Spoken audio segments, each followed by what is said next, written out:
We were asking what exactly was the expected outcome out of the assignment, right? Yeah, exactly. For the use case modeling use cases. Okay.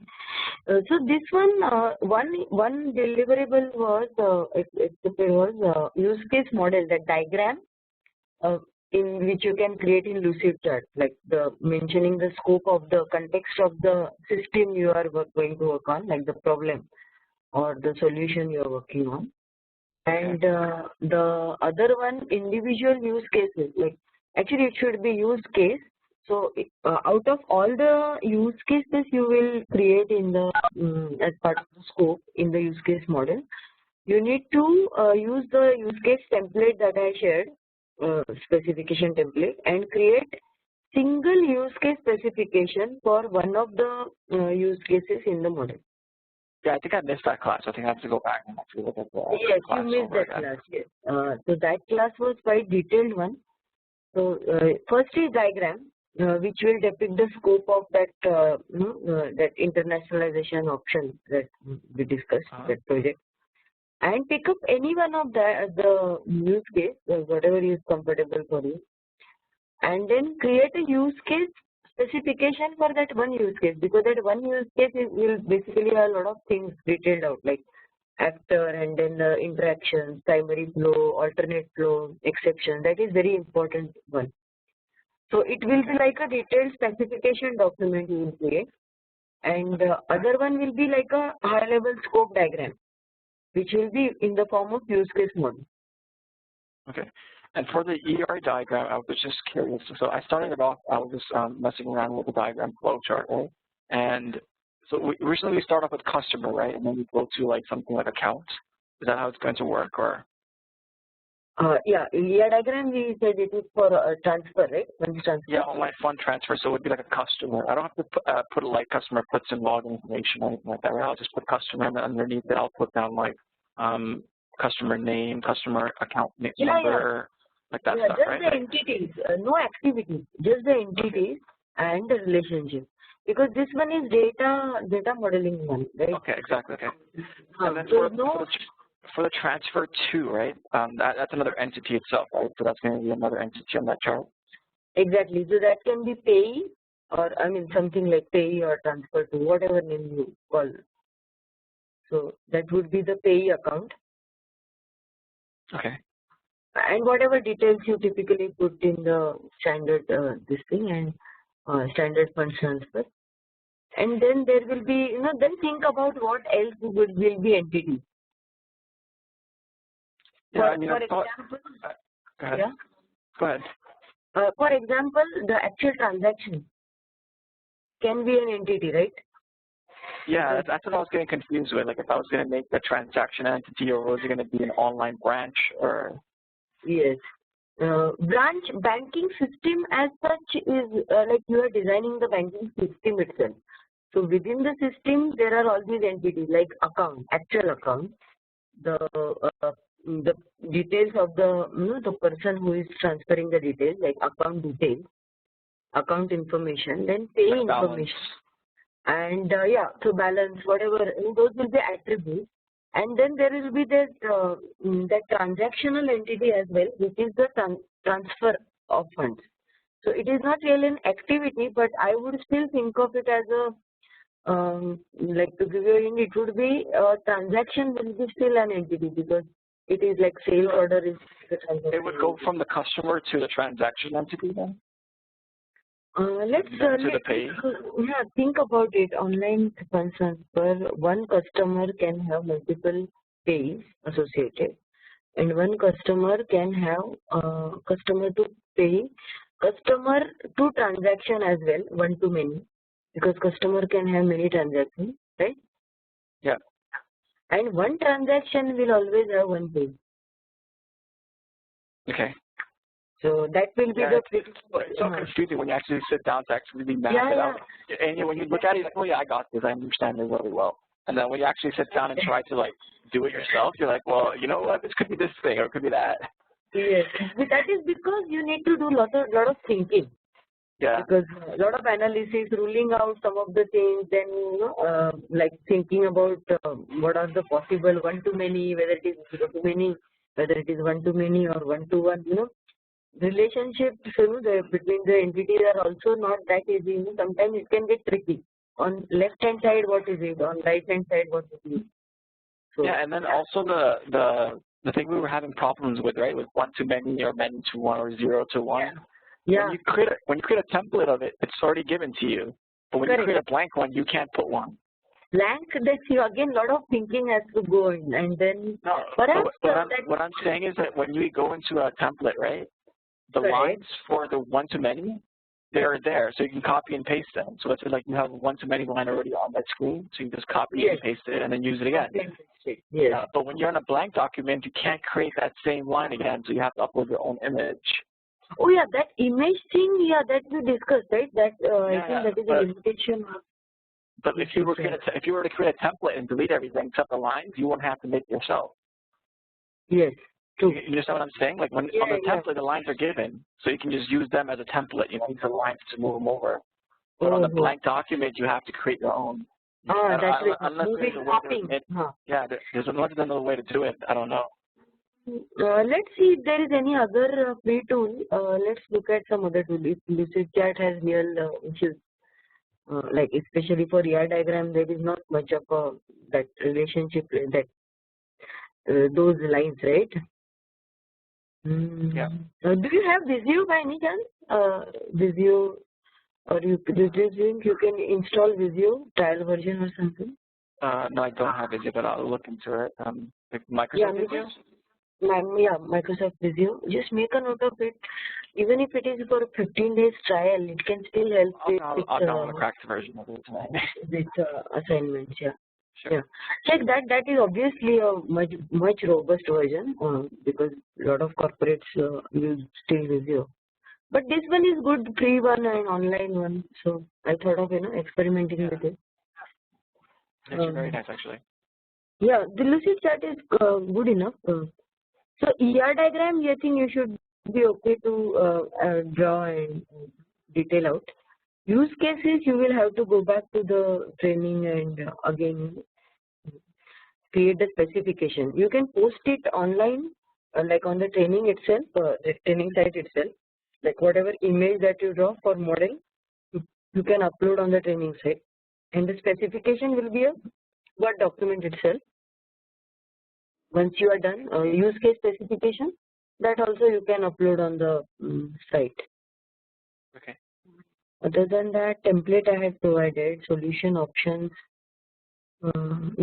That is the earlier one, right? Elicitation template. This one is those are before. This one you are not completed, right?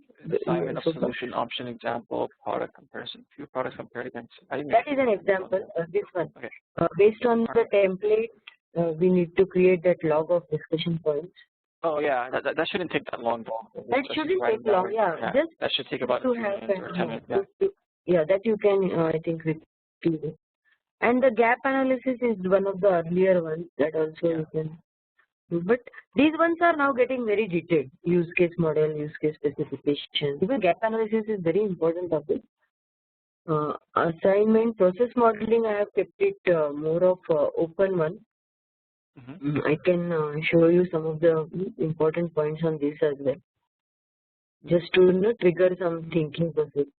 So let's step back a little. Quick one. Yeah, I just wanted to go over that. I think you did more than a great job right explaining that to me. So about five entities is okay for the ER diagram. About 5 entities. 5 entities on the ER diagram. Should that be okay? 5 entities, yeah. Entities you can have whatever necessary and sufficient entities you can just add. As of now, we discussed 3, right? Yeah. No. Yeah, we discussed 3. Yep. But consider maybe there is something else missing, from the overall end-to-end when you do the transfer, what happens, that way you can figure out some additional entities as well. 5, 6, like a lot of, like if you are looking at some of the extensive ER diagram, they can also have 20, 25 entities. Yeah, well, I think one of the entities is going to be if it's going to be a branch-to-branch transfer, if it's going to be an email transfer. Email transfer, you can do any branch to any branch, and then so you can have like different kind of entities for that as well. Okay. So it's like a transfer method. could be a different entity. Sure. So use your feel free to take some deviation or whatever the best system you can create. Like we want it to be simple so that we can refresh the technique. That is the main objective. Okay. Okay. So a quick recap. Oh, you were asking about weekend, right? So I had a good weekend. Some biking and some swimming. Oh, that's great. With my daughter. Yeah, with my daughter, some good time, and then another friend of mine had surgery, so I went to visit her. Yeah, she is actually not okay. There is a long recovery time, 2 months time, so we all had gone there. But as long as it was a successful surgery, though, that's good, right? Yeah, knee surgery. So she will take long time. How was your weekend? My weekend was uneventful. I was busy. I have a new course starting at my university. I'm going back into the MBA program, so I was just in preparations for that course as well. Oh, is it? Okay. Yeah, it's starting next week actually, so I'm kind of a little bit, and it's a 1 month course. It's as fast as this course, but it's about some complex mathematical stuff, so I'm a little stressed about that. Quite busy. Yeah. All right.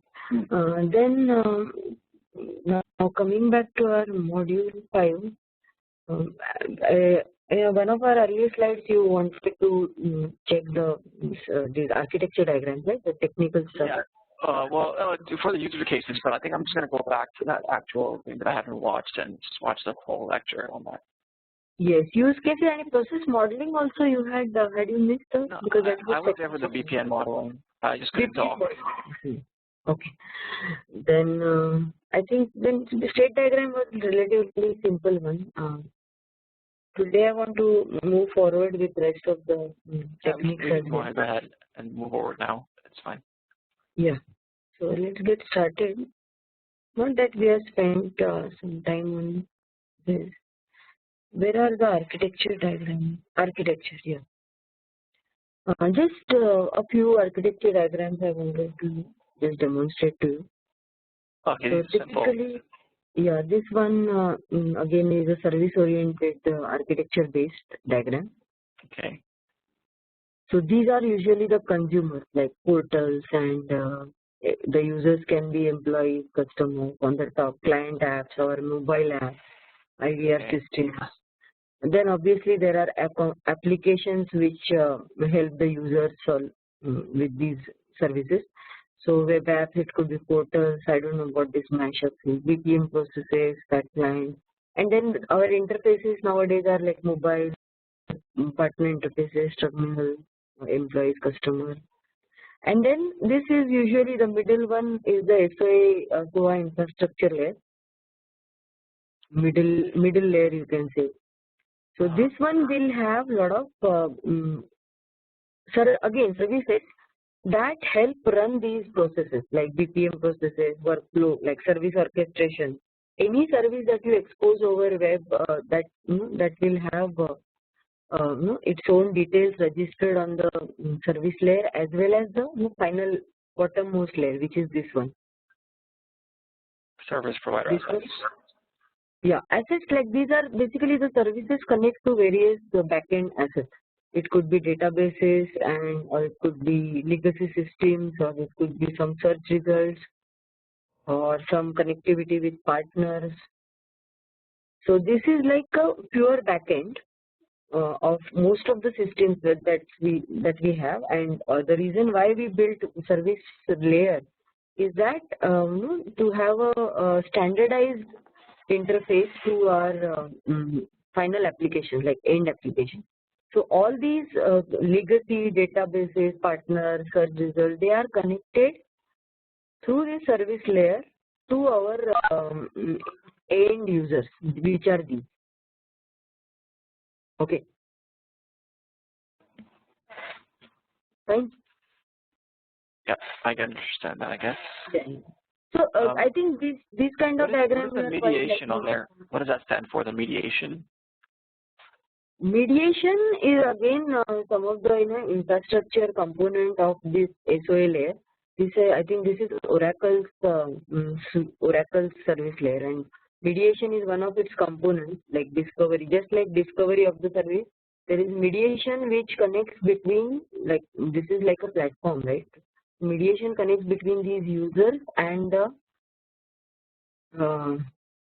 these services.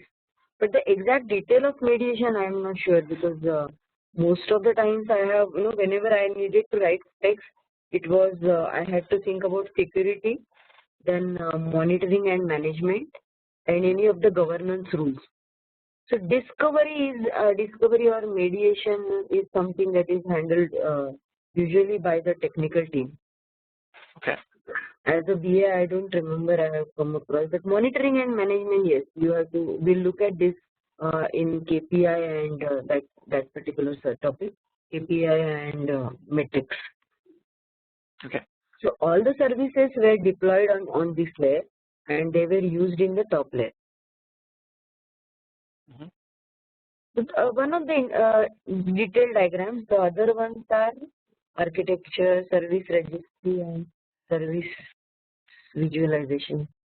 Now this one, if you start looking up or reading up on web services and SOAP protocol, you are likely to come across this kind of diagram. So UDDI is like where the services are registered. So via SOAP protocol. Database. Yeah, database of web services, standard universal database of interfaces.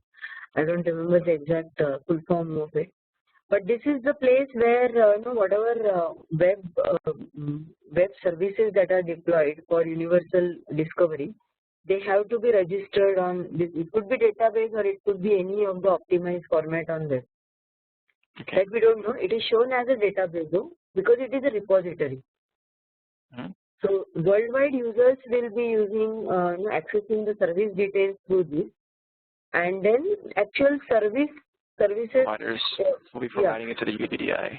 Yeah, and these web service providers, let's say tomorrow if you are writing a web service and you are registering on UDDI, then you have to provide the service specification in certain format, which is WSDL document. Okay. But again, it is technical. We don't need to go into that. I just wanted to demonstrate this. But you will come across this kind of SOAP, UDDI, web services, WSDL. That time we at least should know that these things exist, and whatever services you are writing specifications for, they are actually deployed in this kind of a framework. Sure. Okay. Service visualization. This is another one, Oracle service based. Now this is the end system, HTTP based, and this is the client system. This is the end system and this is the client system. Many times the services are deployed as a proxy service, and actual service is deployed in this OSB layer, Oracle Service Bus. Okay. So many times on the client, towards the client side, you will often hear the term called as proxy service, and this will be like a main service. Again, just a technical term, we don't want to get into a lot of details. We have discussed this. I think this one will be interesting for you to look at, especially for the integration or BPM based projects.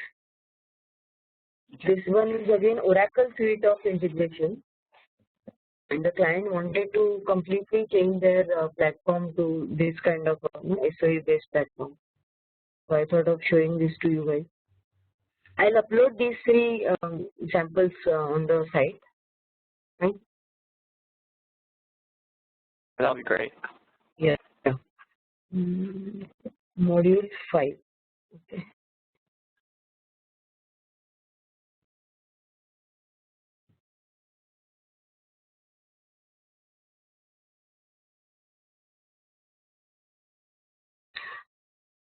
We looked at state diagram already. So we are now at sequence diagram. Now this is also a UML based technique for requirement analysis. Okay, and it details out the logic of a certain scenario in a diagrammatic way. Okay, and it has certain set of notations. Again, UML is a strict standard for writing the notations, and another aspect of it is that this kind of sequence diagram always depicts the ordering and not the exact timing of certain activity. And most of the time, sequence diagram are created for some of the sequences in a use case diagram. So since use case is also UML based and sequence diagram is also UML based, both of these are in a way, they are many times they are interlinked.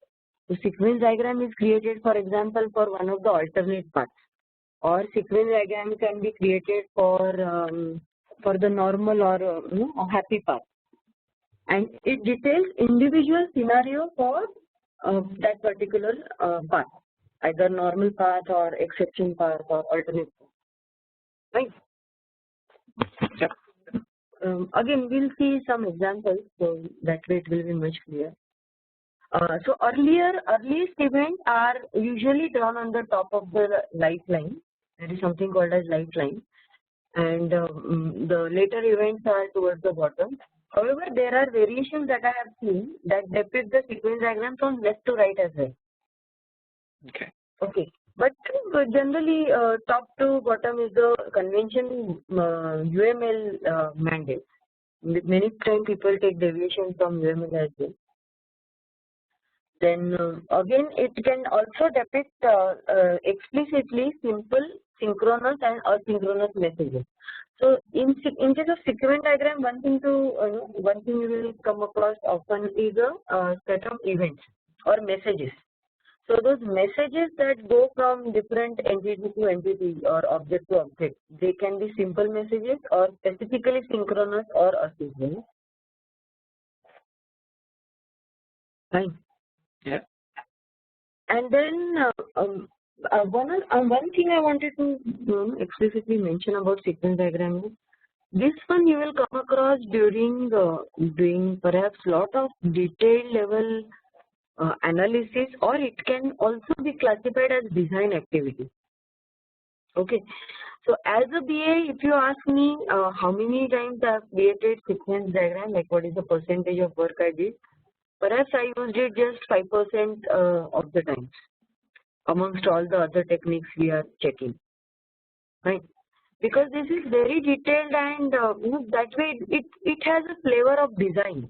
So perhaps the technical people or designers are more likely to create a sequence diagram. Like you may create a document, you may create a use case specification document, but after that, once you hand it over to the development or technical team, they are quite likely to pick up some of the sequences and create a model like this sequence diagram.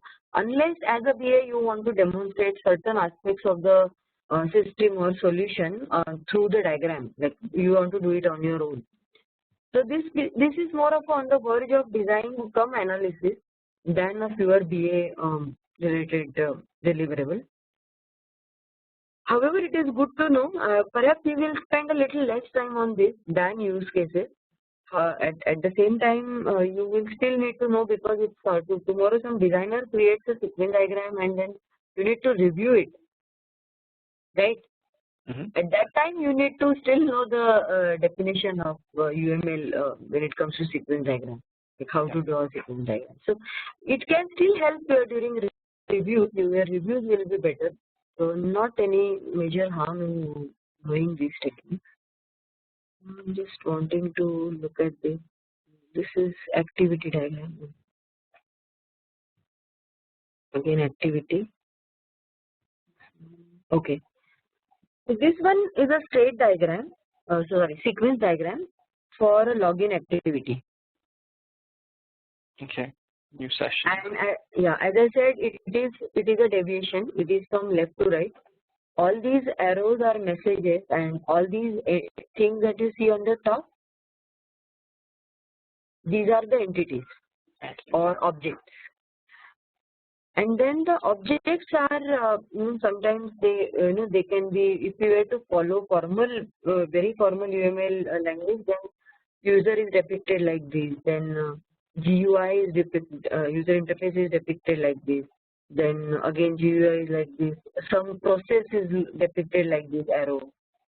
So I have a separate notation chart for sequence diagram, which also I will show to you and then upload on the training site. But again, as you see, there is this session and then this GUI and then session GUI, right? All these objects. These are the ones that I wanted to emphasize. They are more of design work, right? They are more at the level of design than requirement analysis. Good to know still. So it's a new session, new login.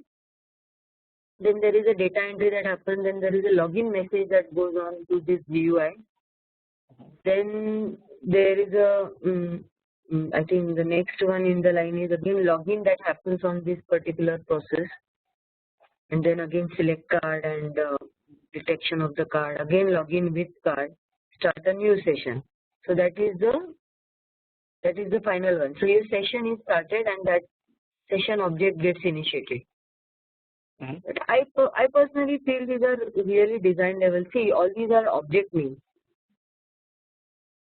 So as a BA, if you want to really go on the path that will help you to learn various domains or a lot of stakeholder interaction and elicitation and enterprise analysis, requirement analysis, then compared to that, those aspects of a BA role, sequence diagram as a technique gets a little bit weak on that front. But again, good to know. Let us look at another example. Any questions on this, Sayed? This is very simple. I understand this. Very simple one. Yeah. The next one again is simple. This one is all about logout. So there are these services. Some web application is there. So servlet request is one object. Again, these are design objects. HTTP session, token map, some other design object. But again, it is depicted as a sequence diagram. Logout. Then, so one message triggers a lot of other messaging, right, on other object, other set of objects. So get session, return session. Then again, get ID, session ID. Then remove whatever the session ID, invalidate, and go back to the main page and send the response to the user. So again, a relatively simple one. The objects are there on the top, and these are the messages which are shown. Next example, Sayed? Yeah. Actually, sorry, this is not the example. This is the notation image. So actor is depicted as the user. Dialogue is depicted as this kind of a tool. Then some controller or process is depicted like this. Then I never use this kind of purple one. Entity, basically. Yeah, entity is the okay one. And then the database is again shown like this.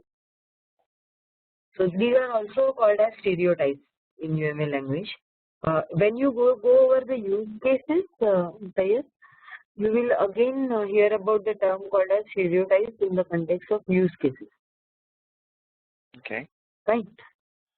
So again, these are the ones which are kind of repeated or kind of patterns in that particular UML technique.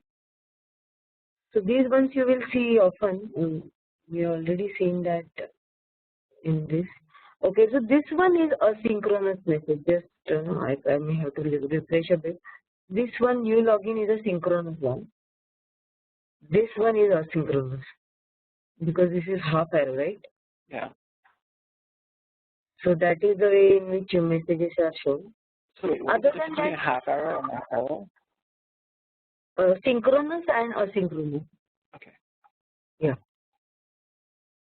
So as such, consider using or at least think about drawing a sequence diagram just for getting hands-on on creating sequence diagram for one of the scenarios in your use case, because you already have use case as your assignment, right? Yeah. So you will certainly have alternate path or some exception path in that. For one of the small scenarios, just think about what the objects can be, what the message can be, what can be the start point, what can be the end point. So I think that will be a small assignment for sequence diagram. Sure. Fine. Yep. And then pros and cons sequence diagram, as we have seen, it is for object-oriented analysis and design, which is good because it has its own standard way of representation, UML representation. So it is a pro itself, a very standardized modeling diagram, and then it does show the timing of the interaction, like what happens earlier, what happens later.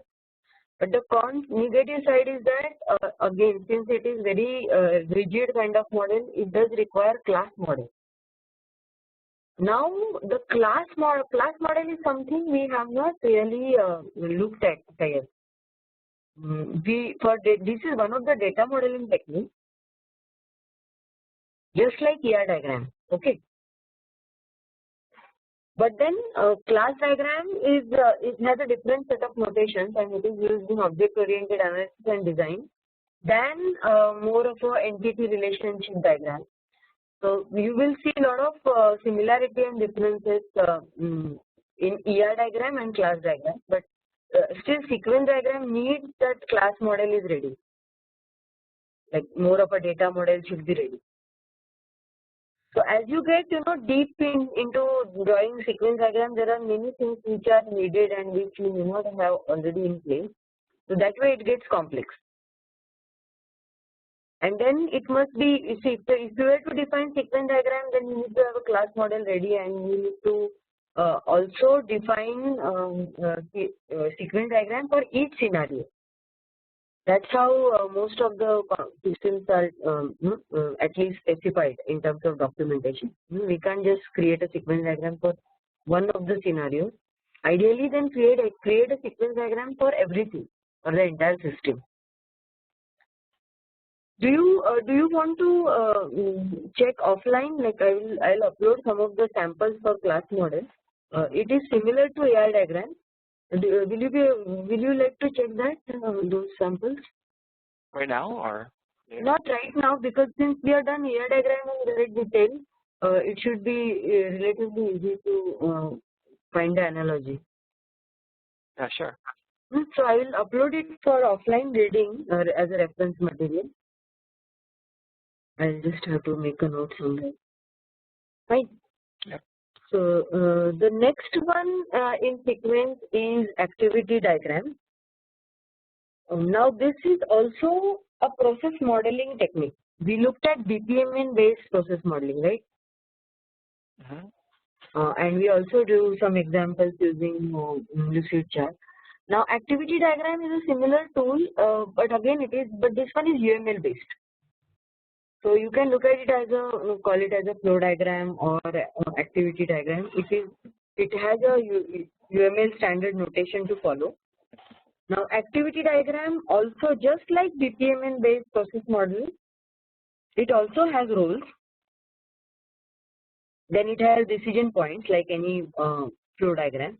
Then like the flow steps, like the arrows and all that. It has terminal points. Then it has flow splits like parallel and then merging. Then partitions and swim lanes. Okay. So in case of activity diagram, swim lanes are also called as partitions. Because in case of BPMN, we strictly call them as swim lanes and scenes. Whereas in case of activity diagram, you may call the same thing as partition. And obviously, since there are various roles, there are bound to be various tasks that will happen in the flow. And then events as well. So pretty much same as BPM based process modeling, right? And Sayed? Yep. Just the notations will be different, but I'm still wanting you to take a look at the details and see some samples. Okay, Can we look at the sample first and then go over the aspects of it? I think that will make it a little bit easier to visualize. Okay. So this one is one example of activity diagram. Okay. Now again, all the time it is remember that it is similar to BPMN based, but BPMN, to tell you the truth, BPMN is more in nowadays, like for past few years, because it is supported by many BPM tools, and then it also provides automation capability. The activity diagram that you draw in this kind of Visio or Lucid chart, they are not ready to run processes. Whereas in case of BPM, we saw, right, every step or every activity internally is it can be automated through BPM tools. So those are the benefits, and that's how BPMN tools are little bit more of favorites for stakeholders as well. However, let's look at this specifics of activity diagram: start state, end state, and then the tasks are depicted in this kind of a box. We'll look at the particular of this case later on. Decision branches, similar way to BPM. Now this kind of synchronization bar you won't see in BPM. This synchronization that bar fork and join. Okay. So what is the difference between the two? A fork is like a split. Join. The one that is okay. Yeah, this one. Fork or a close split. Okay, and then merges. Okay. Merges. And in case of BPM, there are usually you will see a lot of gateways, which will help you draw the parallel thing, parallel splits and joins. But here it is a little bit different way. These kind of bars that will indicate that this is one parallel path, another parallel path, and somehow join it over here. Then these are obviously concurrent threads because we have a fork here. These are concurrent threads. And then transition. Okay, so this arrow is basically a transition from one task to other task, or one state to other state. And this bar actually splits up 2 times, right? So like it splits up from right when there's get preference. So if the first time it splits up is when it's either print voting card and receive baggage, which are 2 concurrent tasks. But then also it splits up again with this baggage and no baggage, right? Yes. So there's 2 joining. There's 2 mergers. Oh yeah. Yes. Here there are. Shouldn't there be another bar there? You mean to say the fork for fork? Yeah, exactly, for fork. Because when it splits again from baggage to no baggage, it merges back into a joint bar, right? I know. This one. Can they join again? They are joining again, but they are actually using the decision to as a fork, if you see. Okay, so you don't have to put the bar if there's a decision there. So then that's why they have skipped the bar, because it is a decision point, and in a way the decision is leading to different branches, and there is nothing called as decision join, right? Yeah. So that's why we have the synchronization bar. But the example is quite simple and nice. I like this example. Like at the checkout counter, we have this verify reservation, get preferences, then receive baggage and print receipt, and then parallelly print the boarding card. And once everything is done, then give the docket to the passenger, and that's it. Yep. Simple one, nice one. Yeah, that's very simple. Straightforward. Very simple and straightforward. Other one is also simple and straightforward, and as a good example. Okay, this one is a little bit different. It is all about proposal process. And these also go from top to down, right? Like the other one? Yes, this also goes from top to down. Okay. The start point, end point. What I do is any process or process model, whether it is BPM or activity, I just look at find the start and end points first. If it is a already done process model. Yeah, I understood where it started from. I just wanted to know if that was a feature for these documents, for them to start from top down always. Start and top. This will be at the top. Okay. Now this one is the process is interesting. The typical process of proposal like a contact is initiated, then what happens? The next step is opportunity, initial work on the opportunity. We are looking at various approaches or alternatives. If it is rejected at this stage, then exit. But if it is accepted at this stage, then again this is a decision point. It is used as a bar, and actually it is a fork, right? At this point, it is acting as a fork. Yeah. So communicate with the customer with some missing information, that is a parallel thread. Or if everything is complete, then create a proposal plan. Then create all these plans in parallel, quote, and then project plan and additional information. Then obviously again finalize, look at the proposal once again, present the proposal, obtain customer decision and endpoint. Pretty much. What is this for though? Do you know? Yes. See, for example, if you are, if there is a customer, whatever you can say, quotation or a requirement that you know of, and as a project manager or let's say senior BA you are working on, sending the customer a detailed proposal, you can relate to this as a business case document as well. Okay. We looked at enterprise analysis and deliverables from that, right? Mm-hmm. Yep. So in a way, you are doing the go no go decision. We are doing some analysis. We are checking out some options, some alternative solution options. I think that will be a very good analogy from enterprise analysis. It's more about just before initiating any project, what do you do? Like customer decision is basically a go no go decision, right? Mm-hmm. In the prepare a quote and delivery plan, you will be mentioning about all that will go into your deliverable. Then what will be the costing for it? Maybe what are the benefits in terms of revenue. So it all goes into a business case writing. And finally, you are creating the proposal that these are the benefits for the customer and these are the maybe some of the costs. These are the risks and assumptions for the project. These are constraints. And this is the scope. These are the solutions that we assessed, and the solutions rank in so and so way. The delivery plan will be, the release plan will be like this, maybe in iterations or whatever way. And that proposal is sent to the customer, and customer usually looks at multiple quotes.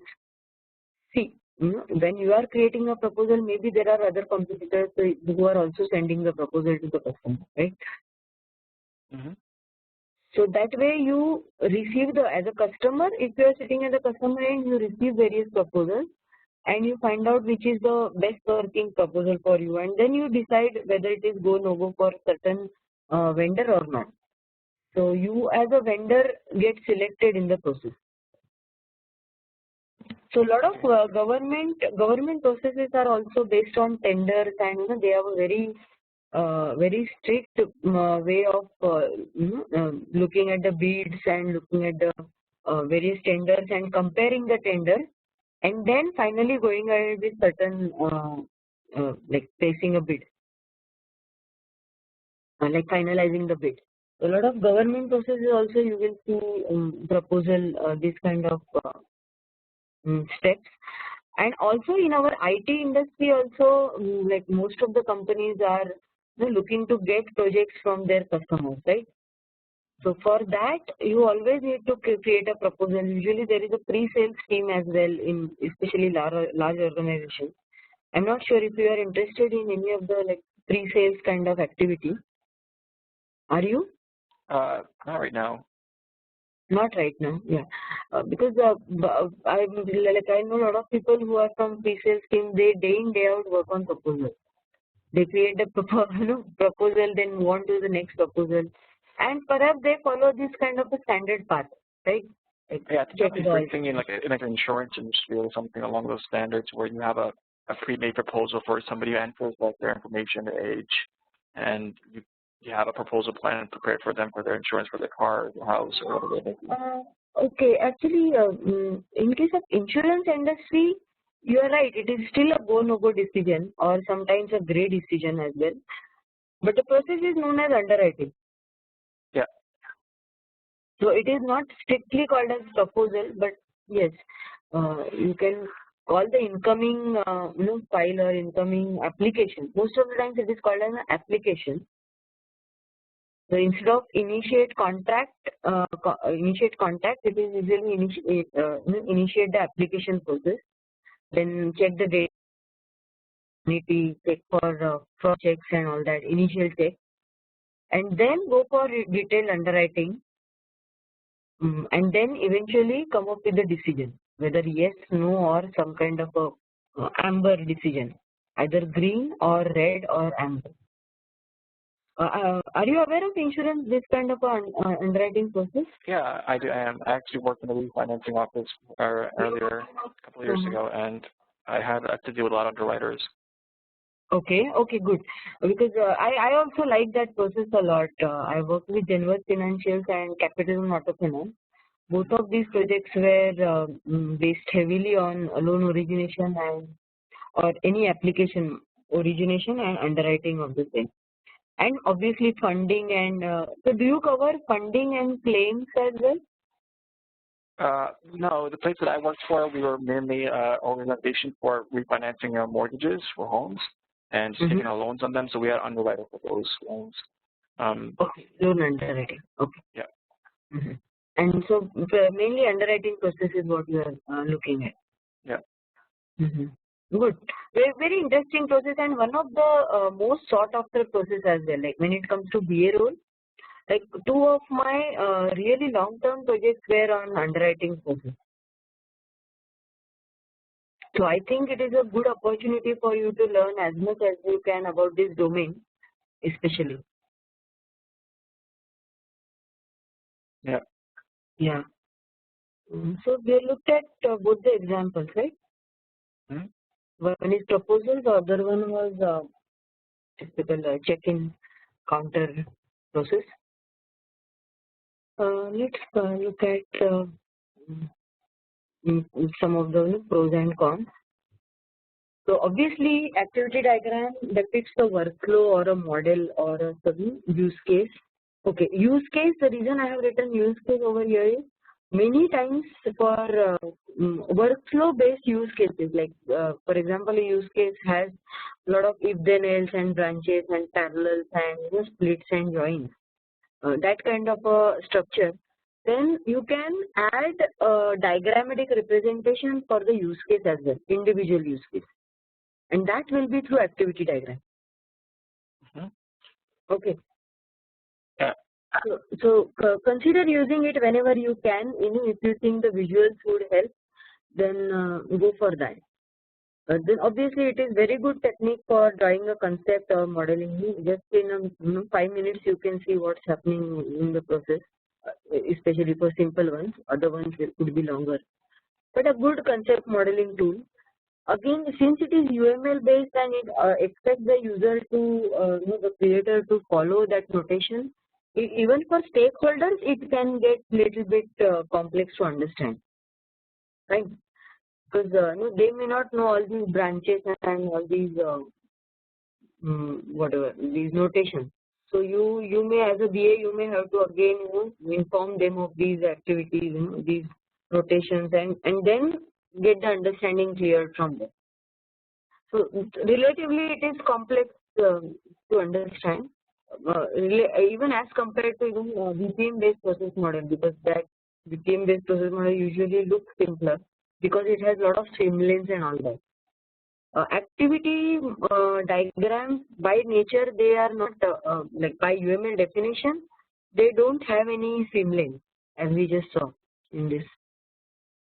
They don't officially have streamlines.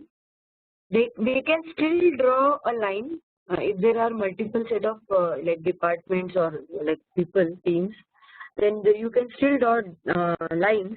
Those lines will be called as partitions, right? Okay. But I don't have example for partitions though. As such, it is by UML definition, it does not allow for partition like streamlines. So you will still see some of the activity diagrams with these kind of partitions. Those will depict various roles or departments that are involved in the process. And the other one is if you just take a look at the activity diagram which is already existing, let's say, in the organization, and you are given this diagram to study the process.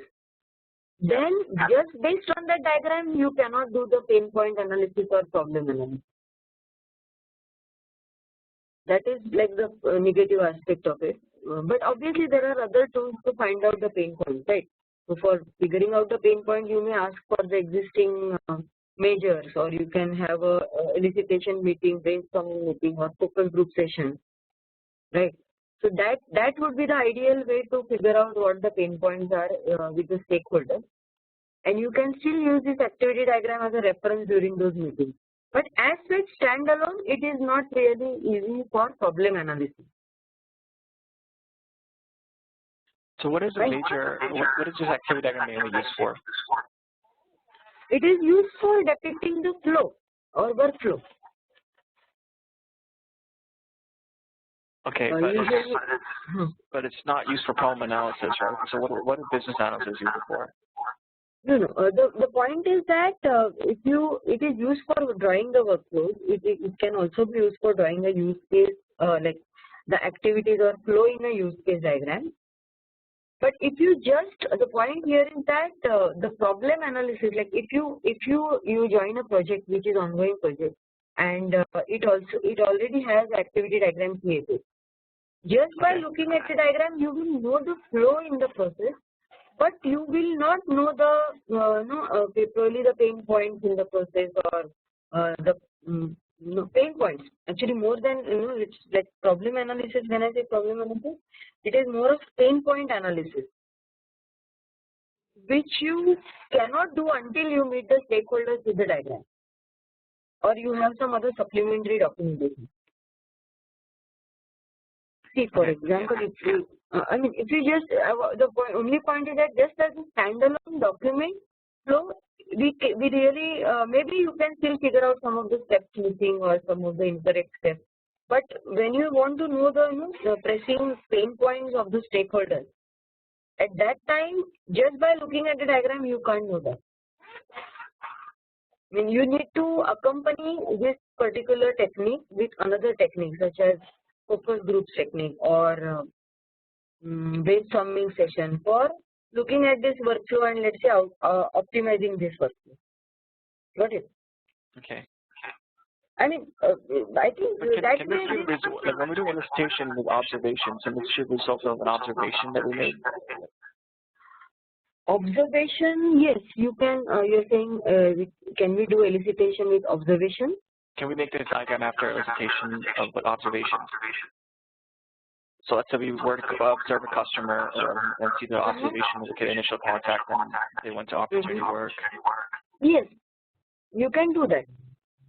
So in the observation, if you have some findings which you think that some people, stakeholders tell you that this process is fine, but nobody knows our pain points. Let's say this project plan takes infinite time, and you don't have enough tools, anything like that. So during observation, if you are having active observation session, then you are likely to ask questions to the users, right? Yeah.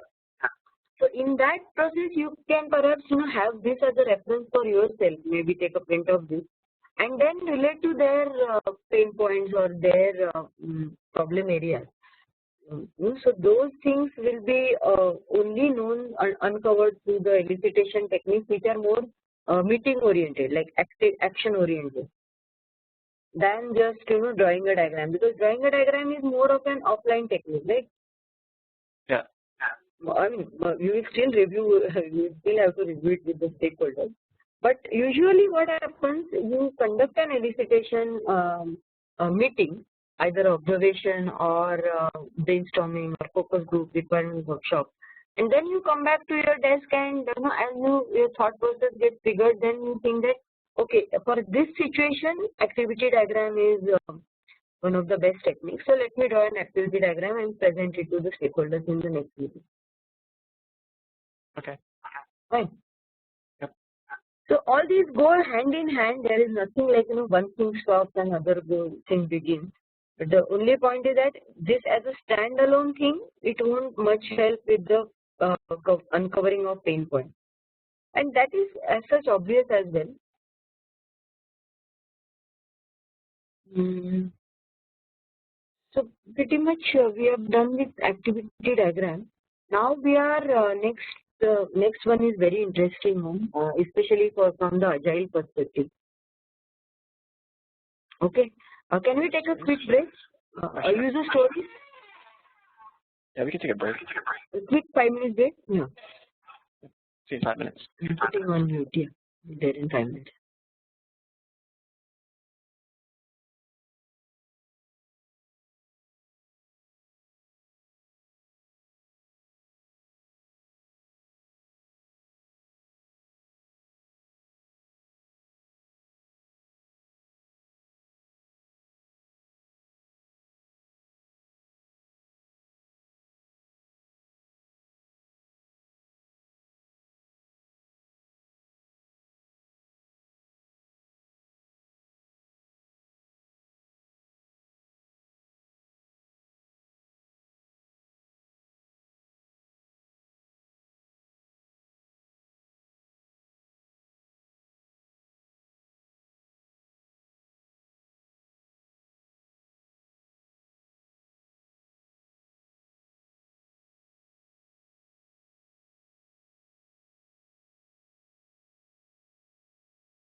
Hello? Hey Sayed, I'm back.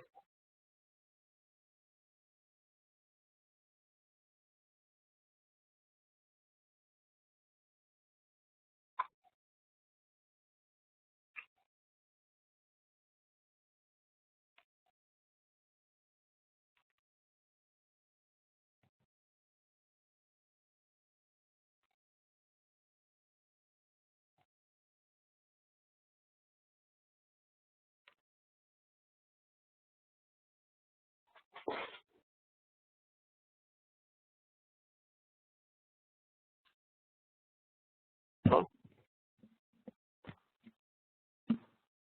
Hello?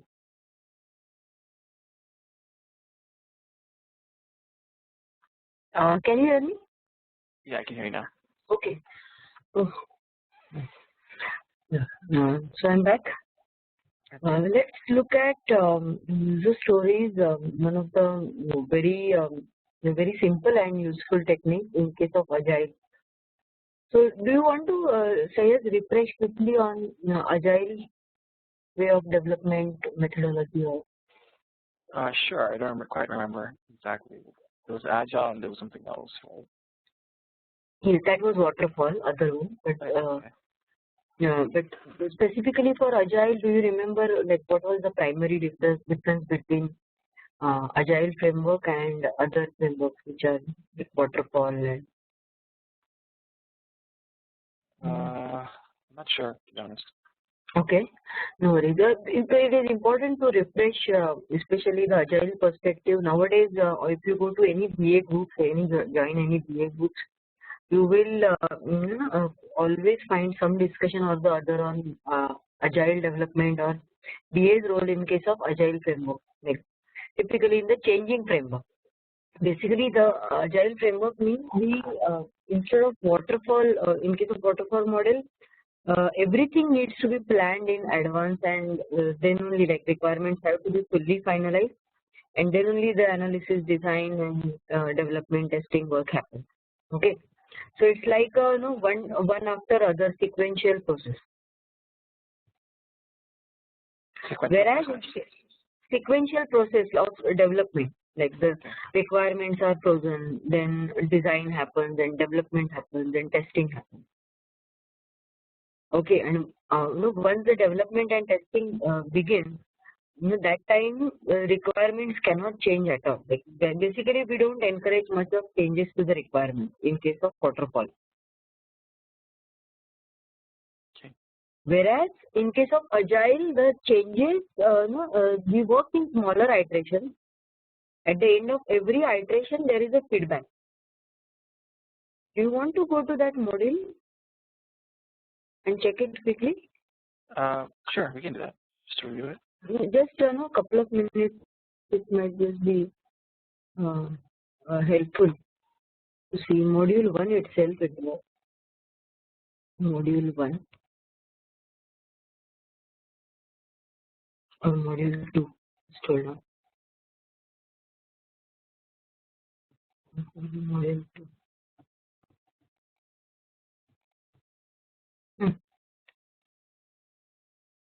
Okay. Yep. This one. Yes, waterfall. Okay. So we have various methodologies, especially for developmental projects. Waterfall, incremental is again a variation of waterfall. Agile is a framework, and Scrum and XP are implementations of that framework. And hybrid is a combined approach of both. On one hand, waterfall and incremental, they do not promote much of change or encourage much of change, whereas agile it encourages a lot of changes. Like it is okay with changes, but it has less of formality in terms of documentation and delivery. So hybrid is the other mixed approach of both of these. So this one is a standard waterfall. As you can see, there is this water falling down, so that's more representation. Looks funny, but this one is agile methodology. So it is, as you can see, it is circular. it has a lot of feedback built in. Yeah. So you scope out a particular project or a certain set of features, define them, develop them. Once they are developed, at the end of that iteration, again do the evaluation, see what is missing or what can be improved, and again redefine the scope for next iteration. Okay. So typically in a case of Agile, the iterations are 3 to 4 weeks iteration. And typically the features are written in the form of user stories. So we'll look at two new concepts, user stories and backlog in this today's session. This one is our module 5. So back to user stories, we'll link it again to product backlog and how it relates to Agile, how everything gets related very shortly. Let's look at component, the key aspects of user story.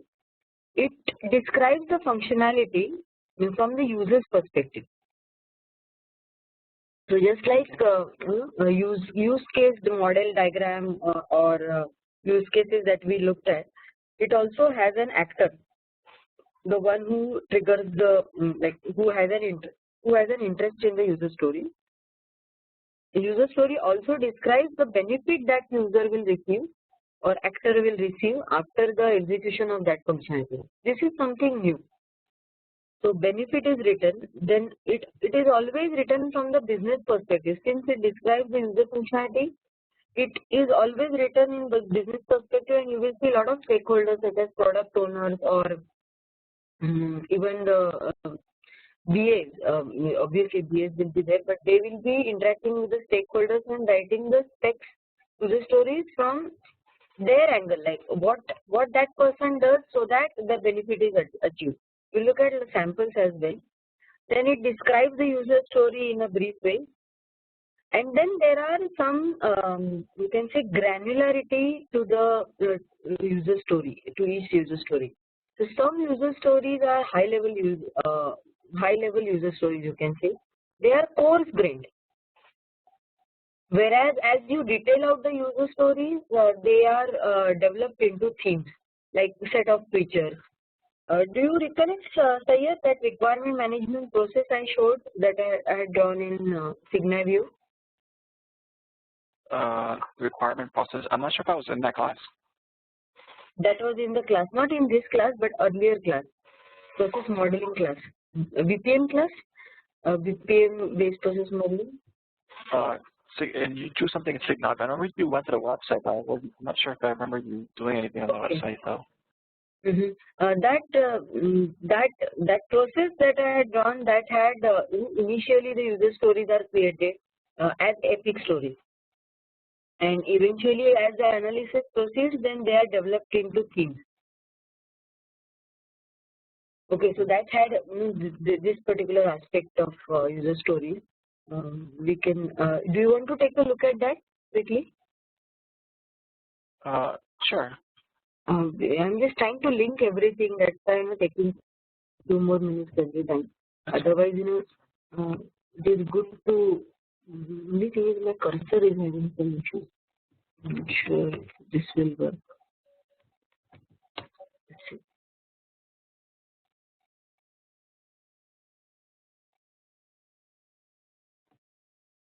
In the meantime, so we looked at these components of user stories. Now this is how a user story is written.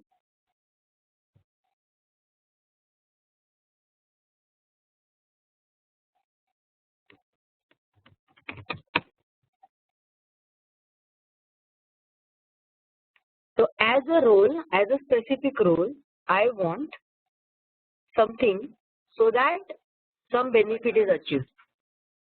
So these are like fill in the blank, but obviously user story can be even more detailed than this. But these are the main things you want to write in a user story. As a online banking customer, I want to create a payee so that I can initiate the transfer. Simple, right? Okay. Yeah.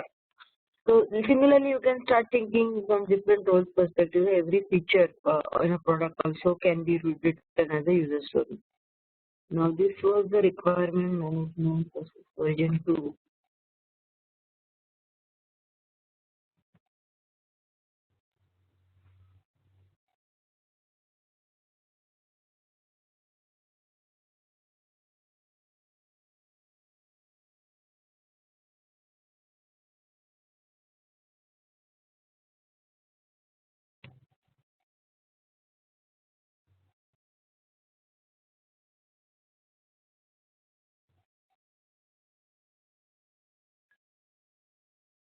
Now another thing you will find in user story is you want to link user story with also an very defined acceptance criteria.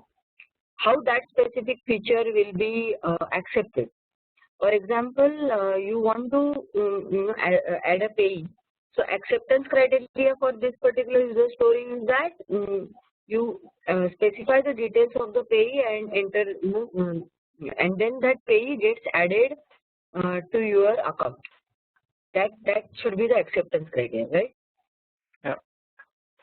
So again, the minimal thing that you want to happen out of this particular user story. Pros and cons we'll look at later. Now this one, if you see this, now do you recollect? Yeah, I do like this now. Yeah. So create an idea, then getting an approval on the idea, then detail out like analyze it further. Yeah. So this idea, which was written, created either in Excel or whatever, which is smart. We were looking at creating user stories, ideas in the form of user story. Okay. So every idea will be created as a user story. It will be depicted in this form as a something I want to do or dash, so that this is the benefit. And then only the approved ideas will get defined further. At this stage, it is a very epic level idea, right? Yeah. And at this stage, once it is kind of approved and people start working on detailed analysis, then it turns into a set of themes. The user stories start getting detailed out. So in this is how the task was named, requirement camp. Within the requirement camp, the idea would be elaborated further in the form of multiple themes. Okay. Now I want to show you a use case, not a use case template.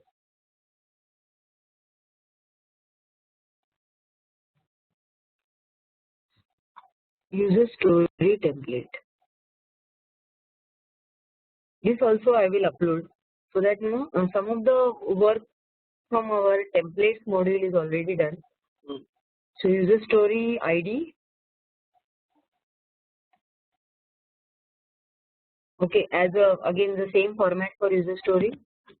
You can also consider kind of adding a parameter or attribute to the user story by saying that whether it is epic or theme or a detailed story. In other words, whether it is coarse grain, medium grain or small grain, right? Okay. But then this one you really have to be very sure. Like most of the times, once you are done with detailed analysis, that time you can attach whether it is medium grained or small grain. But it is still good to know whether certain user story is epic level. Okay, one more point to note here is that in case of agile development, the iteration is short, right? Entire development iteration is probably just 3 weeks. Okay. And you may already have, let's say, 5 ideas which are at epic level. And stakeholders say that they just want 2 of these ideas to be implemented in the first iteration. Okay. So you leave rest of the 3 ideas at the epic level as they are, and you only pick up those 2 ideas which are to be developed for first iteration, and then you develop them into themes and stories for detailed analysis. Okay.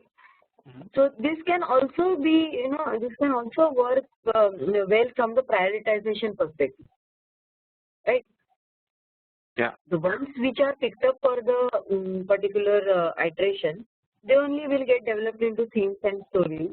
Other ones will remain at high level, so they are not that high priority. That means. Okay. correct. So agile, in a way, if you look at the whole theme of epicing or theming or detailed storytelling of a user story, then what we see is there is a lot of emphasis on prioritization. So if the stakeholders want something in next 3 weeks, then only they will say yes for those user stories or whatever features. And you as a BA will perhaps talk to the implementation team and get a confirmation that those 2 user stories can indeed be implemented in the in this kind of a 3-week iteration. So it is decided mutually by all the stakeholders, including implementation SME, that these 2 user stories will now be implemented because they are highest priority and they are feasible for implementation in 3 weeks time. Once you deliver that, you again take a look at take a feedback, see how things went, and see if there is anything you can improve. Pick up the next set of stories and then start detailing those out. Okay. So story point is kind of a weightage you can the stakeholders can give, not with you as a BA. Most of the time story points will be told by the stakeholders. This will let you know how much the user story, how much weightage that story has, how much important it is. Okay. So user story points are given in any kind of numeric format. There is no such rule as such. But point is that if there is some number associated with it, then it is easier for the entire team to see the benefit. Like for example, stakeholder says the story point has 600 points, and another user story has a number of story points as just 50. Right. So it is very clear that other one with 600 story points is obviously a very high priority for him. Okay. Okay.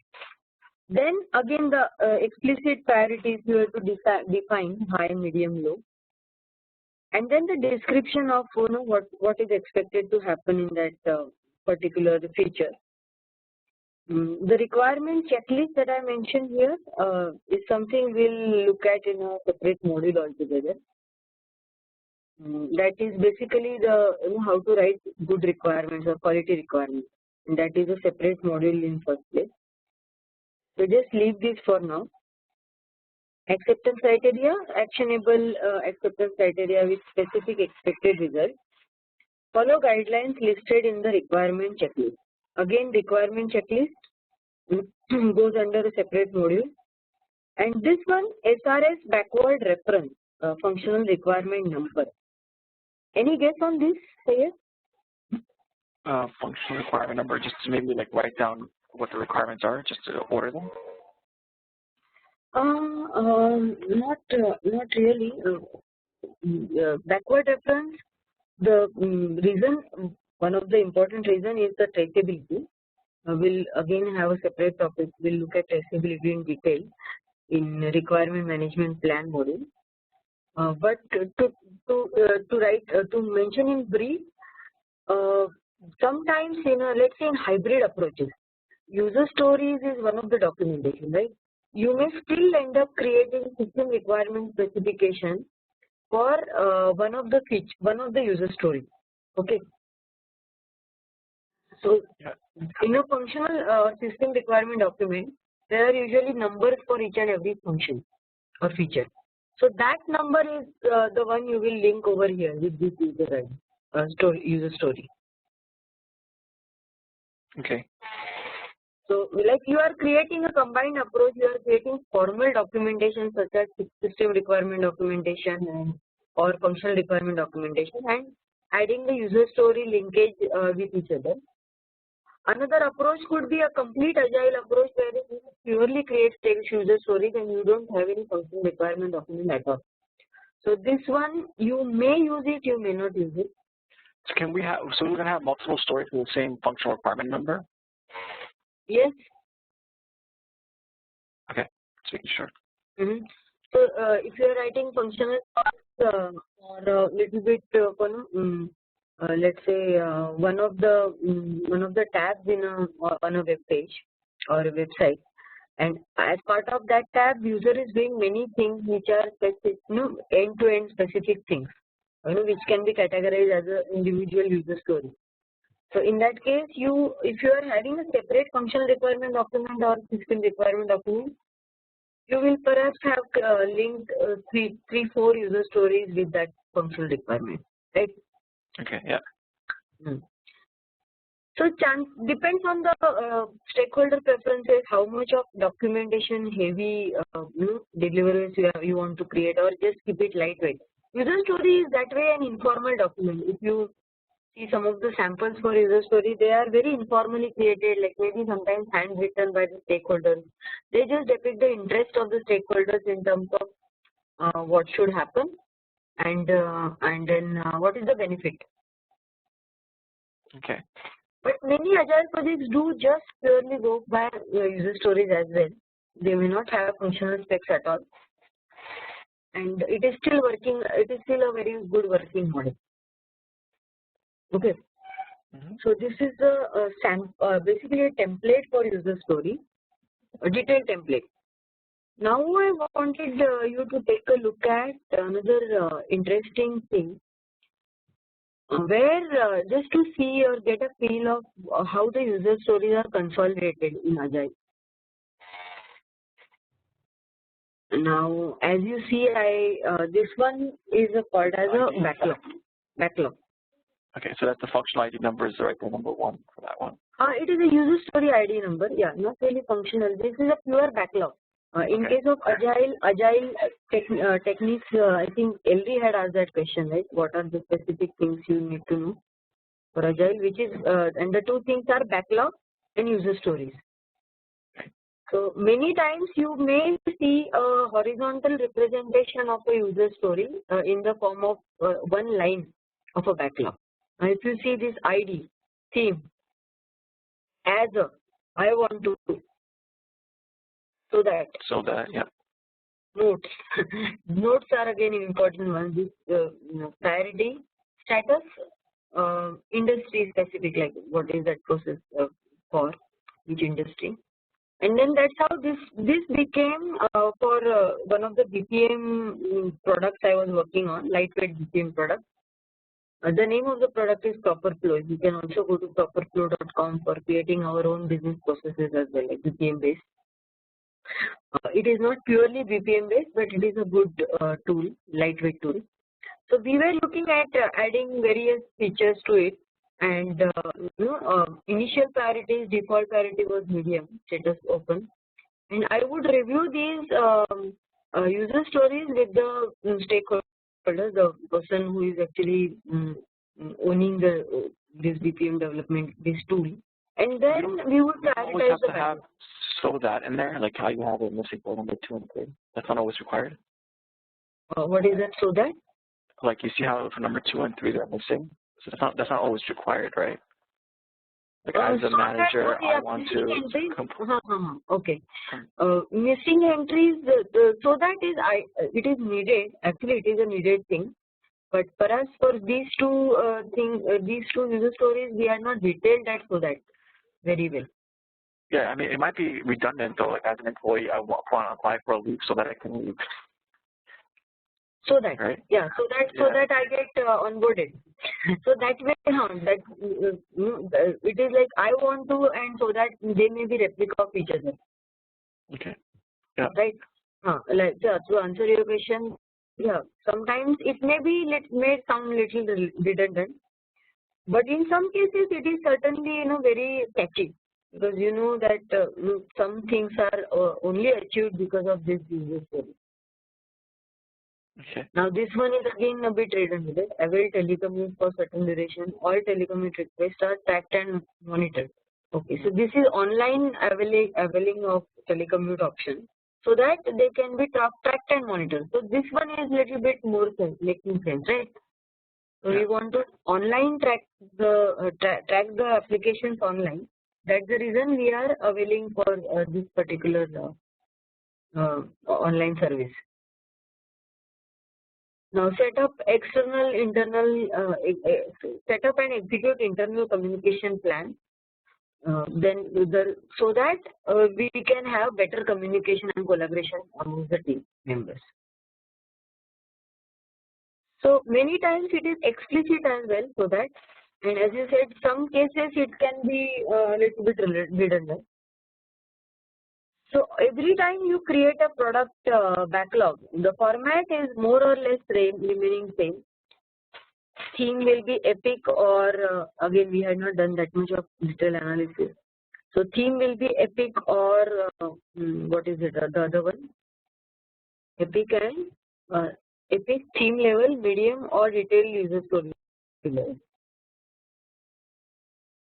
And then notes, priorities. So stakeholder will help you. Well, let's say product owner will usually help you with determining the priority, and you as a BA will assess whether these set of high priority features can be implemented in the given iteration or not. If yes, you will go for that development iteration. Otherwise, you may suggest the stakeholder not to incorporate such particular user story in given release, and perhaps consider some other one, because there will always be technical likelihood of having some technical constraints, right? Mm-hmm. So that way, it is important that you continue talking to your domain experts as well as the technical implementation SME. So this one is a product backlog, and it has a user story, set of user stories built in, and again a very good tool for agile development. Now let's look at the next slide for the user story. This one we have already seen, pros and cons. Now this one gives, puts a lot of direct ownership of a particular feature on the customer, which sometimes may not happen through other tools.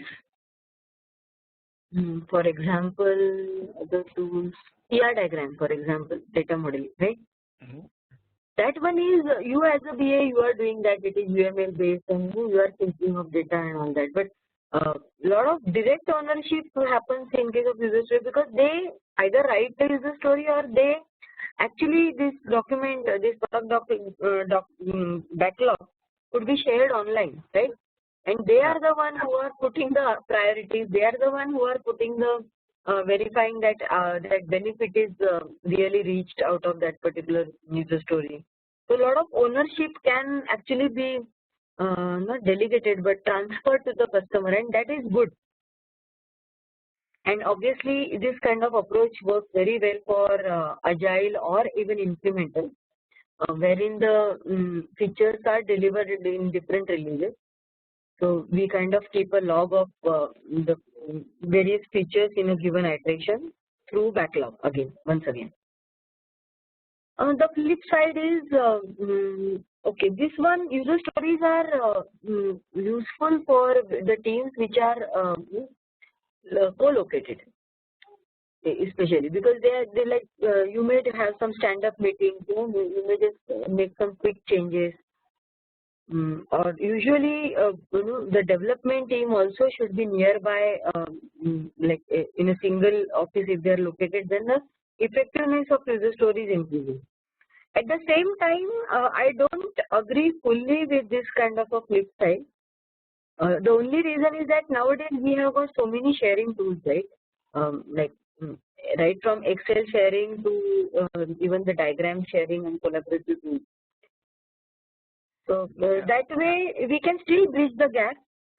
People say that initially if the team knows each other, like the BA team knows the developer team and actual stakeholder teams, like if for example, if you travel to stakeholder site for initial requirement analysis, like writing the user stories, at least the epic level one, and later on you come back to your own location and you have a development team in the same location, then also it works well.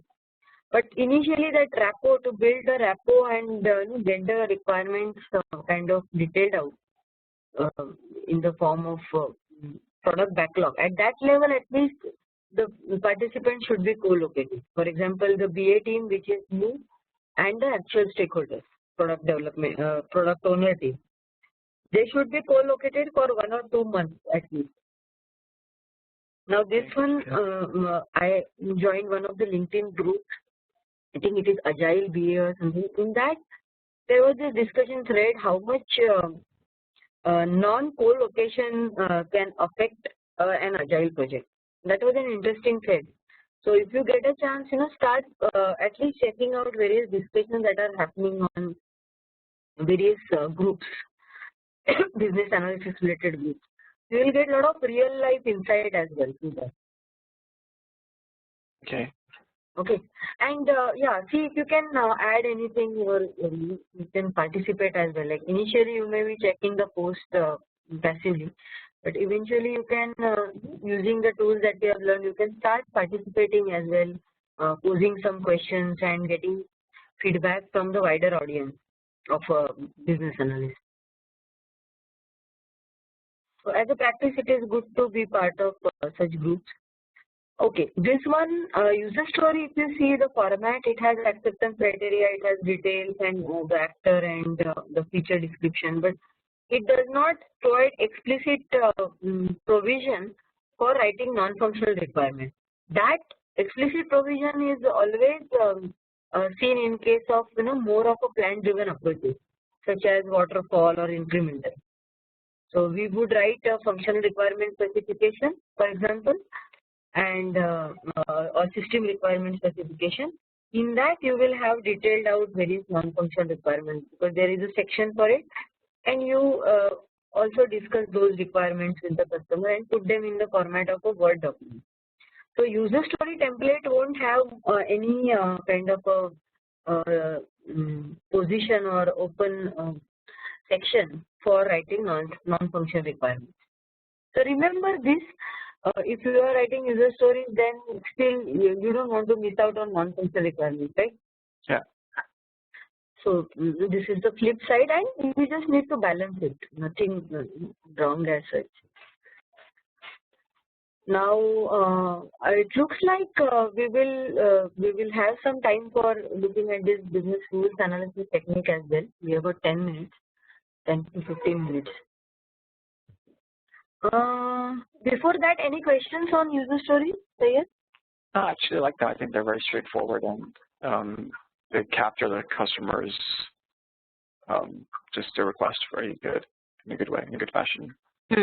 Yeah, it is one of the good techniques, and sometimes it stakeholders may think that it is more of a pressure on them because it puts a lot of ownership on them, and even the prioritizing and everything. See this one.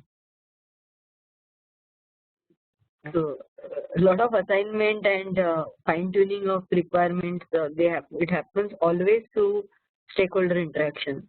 So in a way it is good because it is like a joint ownership, right? As a BA, you are working with the stakeholders, customers for getting better specs. So one of the good techniques, I think you should really know about it. I'll put assignment on this as well. Maybe I'll put it a little later because some of the earlier assignments are also pending, right? Yeah. Yep. Should finish those assignments. So you will take a weekend again to work on the assignment? No, I think I'll probably work on it maybe on Wednesday. It's really busy tomorrow, but on Wednesday I should. Yeah, tomorrow. Like I'm done. Okay. All right. Now, business rules analysis again, a very independent kind of a technique and very useful, especially for underwriting application, that kind of application, like wherein there are a lot of policies and insurance sector is again heavily loaded with business rule analysis and that kind of work. So I think Syed, you are quite likely to, if you were to continue in insurance and underwriting sector, you are very likely to come across BRMS and business rules analysis as such. Yeah. Okay. So focus on this, continue learning even once our training is completed, continue learning more and more on this. So there are, every organization will have certain set of either policies or various rules, right? So the rules can be taxation rules, like which are very straightforward. This is the slab, this is the tax. This is the slab, this is the tax. Whereas certain set of policies or guidelines that you see in an organization, they are also rules, but they are not really actionable. Like they do not really put any direct action on the users. But if they are invalidated, then there could be something, some consequences of it. Whereas rules, they are once they are broken, they are more of a mandate and actionable format. That's how you will see rules. Tax is one of the examples. Okay. Then another one is okay. The rule format you will either see in if then else, again a very easy to remember way. If something then something, if else something, again if something then else. Those kind of rules. Other rules can be in the form of decision table. I think the tax one, the entire tax slab and income and tax slab will go under decision table, right? Yeah. Because very easy to remember table like structure. So one particular column, this value, this value, this value, then result will be this. That kind of thing. And decision tree is more of an expanded form of if then else. So it looks really like a tree and various nodes. I think it is okay to imagine, right?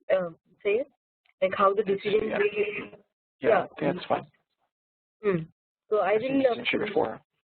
I will put up some examples on this. I don't have them open right now, but I have worked a lot on business rules applications. So there will be more, too many real life examples I can share with you. So the rule, while writing a rule, one thing to remember is the rule is usually normalized, like it is detailed out until the extent that it becomes atomic rule. Okay, it cannot be broken further. What is meant by atomic is that it cannot be broken further. That is the final most granular level of rule. So usually you will see you won't say these coarse-grained rules or anything like we had for user stories, epic stories and all that thing, right? But in case of business rules, you will always want to have atomic rules for sure, because they are the ones who are executable, or they are the ones who are declarable. And another aspect of business rules is that if the rules are very few, let's say 5, 10 or 15 rules in a particular application, then they can easily be embedded as part of the process. Okay. But some applications are rule intensive. For example, this underwriting policy. We had this loan mortgage insurance that I was working on, and it had at least 300 rules, some very simple to some very complex rules. So in those cases, if you were to look at rules as a separate analysis work altogether, then it helps with decoupling the process from the rules. Because most of the times, if some rule is changed, you don't want to change the process, right? Tomorrow, if the tax slab changes, then you just want to make sure that the rule is changed, correct? Yeah. But not the process.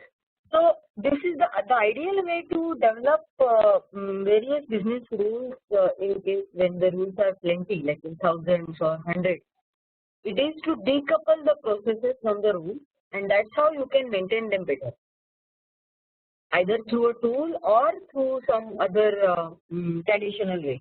But bottom line is that they should be separated from the process or application, actual workflow. Fine, any questions? Not that straightforward. Yeah, straightforward. Now, business rules analysis. I want to. I have put this slide specifically on BRMS tools, because when while working on business rules projects, you are likely to come across BRMS tools as well. Now, these tools are driven by certain set of features or characteristics, which that is the reason why they are so much in, especially for insurance industry or Even in many government sectors as well, they are rules dominated. So the one thing it facilitates, the RMS tool facilitates, is that the maintenance of the rule by directly domain SME. So it is again the same thing as user story. It puts a lot of customer ownership. So in a way, you are providing the domain SMEs with the interface for rule maintenance, and that rule maintenance interface is built into the BRMS tool system. Okay. Okay.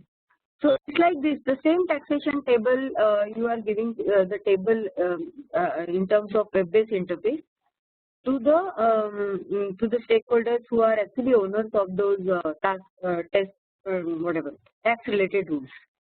So they look at the table, and then if they need to change it, they can easily change the data or numbers there. And in a way, you are putting a lot of ownership on the domain fees, right? Yes. So rule maintenance eventually gets. This is a very vast topic. Unfortunately, I have to, I had to put it as just one slide over here. I worked on BRMS tool implementation project. So it was an extensive project wherein we provided a interface for domain SME to change the rules. Then the rules got created through this kind of a tool interface. Some rules were if-then-else rules, some were decision tables, a few were decision tree-like rules. And then, as the rules are created and stored in the form of a repository on BRMS, then automatically they are decoupled from the process, right? Mm-hmm. Because rules are just, you will also see another thing technically, Sayyad, that these rules, either decision table or decision tree or if-then-else kind of a rule, it is exposed as a web service or SOA. In the form of a service-oriented architecture, and those exposed rules will be used by various processes outside the business rules management group. Getting me? Yes. Yeah. So rules and processes are separate. In a way, their ownership is separated and their execution is also separated. And another benefit is that we can maintain the rules separately, processes separately, and they are exposed in a lightly weight service-oriented architecture. So all the tools that I worked on, like BRMS tools, they provided a web service capability whereby the rules got exposed as a web service on some web server or something. And the name, that rule would just need to be invoked from the calling process. And the biggest benefit, again, everything is revolving around each other in this diagram. Like, it's not really like a waterfall. So now that we are building the processes in a BRMS tool with the help of tool like BRMS, all these hundreds or thousands of rules are in one centralized repository. Whereas the project that I worked on, the rules were totally scattered. Okay, some rules were in the form of manual checklists. Like underwriters didn't have their own rules. They didn't have any processes or automation. They had some paper which they used to refer to, like checklist, and those were their rules. Some other rules were built in the legacy applications they had, the customer had. Some other rules were in the form of application, like they were built into the process itself. Okay. So that's how they are obviously very scattered. Then somewhere in the file, somewhere in the these underwriters' head, because they won't tell. Some of the underwriters they would not say what exactly was the rule they used for underwriting. So it would be like some mysterious rule which nobody knows, right? So Yeah. they may not even reveal it very easily. Either they may not know it, or they don't want to reveal it because they may think that if you end up automating the rules, their job is gone, right? Yeah. Because eventually you are trying to do the straight-through processing, do all the automation, and if you start automating all the rules they have in their head, then obviously it's a risk for them. So there are multiple cultural aspects you may come across as the BA, and you may hit that feeling that okay, they are not cooperating, they are not telling you the rules, and how do you move forward? But interestingly, through right elicitation techniques and meetings, you can still figure out what is their pain point and see if you can help them, right? Many underwriters who earlier were hesitant in telling us about the rules, they were very hesitant about telling us the rules. Eventually, when they understood that their process will remain like their work will remain as it is, just that some of the steps will get changed, and the rules are something we are going to implement in this tool. But their job is assured, like the project manager on our team, that person assured the stakeholders that as such they are risk free and they can freely tell us about the rules. So just imagine that you are not getting informed about all the data as a BA. So this can be one of the conflicting situations you may face. But eventually, if you were to implement this kind of a tool successfully, then it will really help the organization. For example, the pros are easier to change the rules, right? Obviously, the ownership is given to the direct customer. Even if you have to manage it, for you also it is easier to change the rules.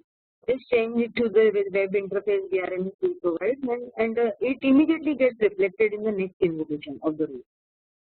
Then it is also easy to do the impact analysis of one rule on other, or how the data, how rules are interlinked with each other. And the flip side is while determining the entire set of rules, you are likely to come across rules that are conflicting with each other. And with the help of SME domain, you will need to normalize all those conflicting rules. So that was one of our biggest tasks in the project, to check out whether the rules are conflicting with each other, and if yes, then get all the stakeholders on board and find a resolution for them. Okay. Okay. So watch out for conflicting rules. You are likely to find plenty, especially on a project which is rules intensive. And then, as I said, subject matter expert support for VRMAs could be little less or reserved. So as a BA, you need to train them or cooperate with them and tell them that this is for their own benefit, and like no other risks are foreseen, like in terms of job, or you don't want to tell about that, but usually they have that concern, right? So the support could be less for whatever reason. They have inertia, for example. So it becomes organizational change management strategy, how to go about handling the change, whether to give them training or whether to counsel them or just meet with them, things like that. But if you get good support, then I can tell you that one of the very good techniques to work on. Okay. Okay. I think I will also show you some samples or put up some examples online for you to take a look at. The next one we are actually running. We are just ending the session right at this stage. Yeah. And yeah, KPIs and metrics is another good topic. We'll cover that in